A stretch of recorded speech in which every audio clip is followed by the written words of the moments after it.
गृहमंत्री अमित शाह द्वारा बाबा साहब के खिलाफ की गई टिप्पणी से आहत कांग्रेसियों ने रविवार को पूर्व दर्जा प्राप्त राज्य मंत्री शयोराज जीवन के नेतृत्व में विरोध प्रदर्शन किया।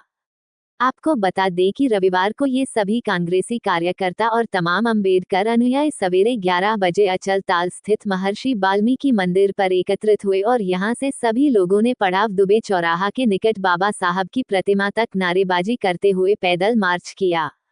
यहां अंबेडकर साहब की प्रतिमा के पास अपनी हुंकार भरते हुए पूर्व दर्जा प्राप्त राज्य मंत्री शयोराज जीवन और कांग्रेस नेता राजेश राज जीवन ने अपनी हुंकार भरी और कहा कि जो गृहमंत्री बाबा साहब के बनाए हुए संविधान की शपथ ग्रहण करके कुर्सी पर बैठे, आज उनके मुख से बाबा साहब की बुराई किया जाना निंदनीय है और इस देश की जनता उन्हें कभी माफ नहीं करेगी। इधर इस प्रदर्शन में मुख्य रूप से उपस्थित महिला कांग्रेस की राष्ट्रीय महासचिव प्रतिमा सिंह ने कहा कि बाबा साहब के बनाए गए संवैधानिक नियमों के कारण ही आज महिलाओं को समाज में बराबरी का दर्जा दिया जाता है, इसलिए संविधान निर्माता बाबा साहब डॉक्टर BR अम्बेडकर साहब महिलाओं के लिए भी पूजनीय हैं और उनके अपमान को लेकर लड़ी जाने वाली इस लड़ाई में नारी शक्ति कंधे से कंधा मिलाकर सबके साथ खड़ी है। खास बात यह है कि यहां रोष प्रदर्शन के बाद कांग्रेसियों ने यहां पर अपना ज्ञापन भी दिया, जबकि इस दौरान यहां पर पूर्व जिलाध्यक्ष गिरवर शर्मा, संतोष कुमार सिंह, कुंवर गौरांग देव चौहान, लीना कुमार, रेखा शर्मा, विंसेंट जोएल और गुड्डू डांगा समेत अनेक लोग मुख्य रूप से उपस्थित रहे। भारत को शर्मसार अगर किसी ने किया है, गृह मंत्री जैसे पद की अगर किसी ने धज्जियां उड़ाई है, मानवता का अगर हनन किसी ने किया है, तो हमारे तड़ीपार व्यक्ति ने किया है। वो तड़ीपार व्यक्ति ये भूल गए हैं कि आज लोकसभा और राज्यसभा जो चलती है वो बाबा भीमराव अंबेडकर जी के संविधान से चलती है। बाबा साहब का अपमान करना, बाबा साहब के बारे में अशोभनीय टिप्पणी करना भारत को कलंकित करने के अलावा दूसरा कुछ नहीं है। आज तो हम कांग्रेस पार्टी के हमारे नेतागण और वरिष्ठ नेतागण, तमाम वरिष्ठ साथी हमारे आज सैकड़ों की संख्या में इकट्ठा हुए। बहुत बड़ी संख्या में बहन बेटियां अभी तक आपके सामने इकट्ठा है, नौजवान है, सब में आक्रोश है और आक्रोश के साथ वो ये कहना चाहते हैं, अगर गृह मंत्री में जरा भी नैतिकता है, जरा भी इंसानियत है, तो उनको रिजाइन दे देना चाहिए, क्योंकि उन्होंने जो आवाज उठाई, उन्होंने जो अपमान किया, उन्होंने जो अशोभनीय शब्दों का प्रयोग किया, उस महान विभूति के लिए किया है जो भारत रत्न प्राप्त किए हैं। वो महान विभूति कि कन्याकुमारी से लेकर कश्मीर की घाटी तक, हिमाचल की चोटी से लेकर बंगाल की खाड़ी तक, पूरा पश्चिम उत्तर दक्षिण चारों दिशाओं में जब लोगों को जल पानी पीने को नहीं मिलता था, जब लोगों के ऊपर जुल्म अत्याचार किया जाता था, जब लोग अच्छी बातें करते थे तो उनकी जिब्बियां काट दी जाती थी, अगर वो ज्ञान की बातें पढ़ते थे, अध्ययन करते थे, उनकी आंखें फोड़ दी जाती थी। अगर कोई व्यक्ति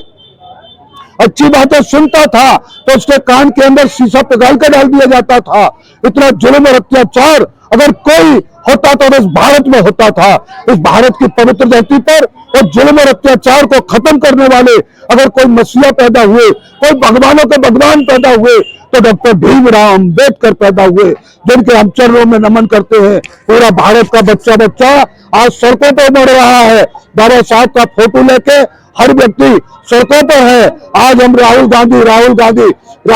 को आज नमन करना चाहते हैं। राहुल गांधी को प्रणाम इसलिए करना चाहते हैं कि राहुल गांधी के अंदर मानवता है। राहुल गांधी सही मायने में मानवतावादी है, अम्बेडकरवादी है और राहुल गांधी ने इस आवाज को उठाकर दबे कुचले करोड़ों लोगों की आवाज को बुलंद किया है। आज तमाम कांग्रेस पार्टी के लोग बाबा साहब के सम्मान में सड़कों पर उतर के आए हैं। आज हमने विशाल जुलूस निकाला, प्रदर्शनकारी जुलूस निकाला और विशाल जुलूस निकालने के बाद ये अम्बेडकर बाबा साहब की जो तस्वीर है, ये अम्बेडकर साहब के जो स्टेचू बनी हुई है, ये वो पढ़ना चाहते हैं। अगर किसी तरीके से इन्होंने रिजाइन नहीं दिया और देश की जनता से माफी नहीं मांगी तो कांग्रेस जन चैन से नहीं बैठेंगे। राहुल गांधी जी की अगुवाई में, मल्लिकार्जुन साहब की अगुवाई में, आदरणीय सोनिया गांधी जी के त्याग तपस्या कुर्बानी की देवी अगर कोई है तो हम गर्व से कह सकते हैं सोनिया गांधी है। सोनिया गांधी जी के आशीर्वाद से, प्रियंका गांधी के आशीर्वाद से हम सड़कों पर उतरेंगे। और अगर गोलियां भी हमारे ऊपर चली तो हम हंसते हंसते, जिस तरीके से अंग्रेजों भारत छोड़ो का जो नारा दिया, हंसते हंसते कांग्रेसियों ने अपने सीमा पर गोलियां खाई, हंसते हंसते कांग्रेसी फांसी के तख्ते पर झूल गए, हंसते हंसते लोगों ने कोड़े खाए, हंसते हंसते जेलों में यातनाएं सही। हम उस कांग्रेस पार्टी के सिपाही हैं। जब हम नहीं डरे गोरों से तो इन चोरों से हम क्या डरेंगे। इन्हीं शब्दों के साथ हमें तमाम साथियों का यहाँ पर जो आए हैं, खासतौर से परम आदरणीय मेरी बहन कांग्रेस की राष्ट्रीय महासचिव है महिला की, आप यहाँ पर आई, पूर्व अध्यक्ष गिरिवर शर्मा साहब आए, पूर्व अध्यक्ष संतोष सिंह जी आए, हमारे यहाँ पर ठाकुर आनंद पाल सिंह साहब आए, यहाँ पर विनोद पांडे जी आए, रमेश शर्मा, एहसान भाई, हमारी ये हमारी पीसीसी की क्रांतिकारी जुझारू हमारी जो है रेखा शर्मा जी भी यहाँ पर है, हमारी देखिए क्रांतिकारी हीरोइन बंबई की यही आई है कांग्रेस के अंदर, लीना बहन भी हमारे हैं, और तमाम क्रांतिकारी साथी जिनका मैं नाम नहीं ले पाया हूँ, यहाँ पर सैकड़ों की संख्या में आए हैं। सबको मैं जय भीम करता हूँ, प्रणाम करता हूँ और एक शेर के बाद अपनी बात खत्म करता हूँ। अगर आप हमारी हत्या करोगे, अगर आप हमारी हत्या करोगे तो बदला नहीं होगा, आप हमारी हत्या करोगे तो बदला नहीं लेंगे, आप हमारे घरों में आग लगाओगे तो उफ भी नहीं करेंगे, लेकिन मां की कसम अगर बाबा साहब के संविधान को मिटाने की कोशिश की तो हम तलवार उठाएंगे, समझौता नहीं करेंगे। तो मैं ये बात स्पष्ट करूं कि बाबा साहब के विरोध प्रदर्शन में नहीं, हम लोग बाबा साहब के सम्मान में जो शब्द देश के गृह मंत्री ने संसद में कहे हैं, उस शख्स के विरोध में यहाँ एकत्रित हुए हैं। और बता देना चाहते हैं कि जिस संविधान की शपथ लेके उन्होंने संसद में प्रवेश किया था, उसी संविधान के निर्माता, उसी संविधान के रचयिता का तो उन्होंने जिस तरीके से नाम लेके अपमान किया है वो बहुत ही निंदनीय है। और पूरा देश इस पीड़ा को समझ रहा है, इस अपमान को झेल रहा है, क्योंकि बाबा साहब किसी एक के नेता नहीं थे, जन जन नेता थे, वो महामानव थे। उन्होंने विशेषकर महिलाओं को जो सम्मान दिलाया देश के संविधान में, देश की लोकतंत्र में, उस सब को ध्यान में रखते हुए यहाँ महिलाओं की भी भारी तादाद माननीय शौर्या जीवन जी के नेतृत्व में यहाँ पे हम लोग बाबा साहब के चरणों में एकत्रित हुए हैं। काफ़ी लंबा जुलूस लेके यहाँ पर आए थे और ये प्रक्रिया बराबर जारी रहेगी। और जब तक देश के संविधान के रचयिता को यथायोग्य सम्मान उस शख्स के द्वारा नहीं दिया जाएगा, तब तक हम लोग सबसे बड़ी शर्म की एक बात यह है, हमारे भारत देश के जो गृह मंत्री हैं, जब वो लोकसभा में पहुंचे और पहुंचने के बाद वो कसम खाते हैं कि जो मैं जिस पद पे हूं उसकी गरिमा को बना के रखूंगा। और वो पद की गरिमा, वो कसम किस बात की खाते हैं? संविधान की खाते हैं। और जो संविधान की खाते हैं, संविधान रचयिता की ही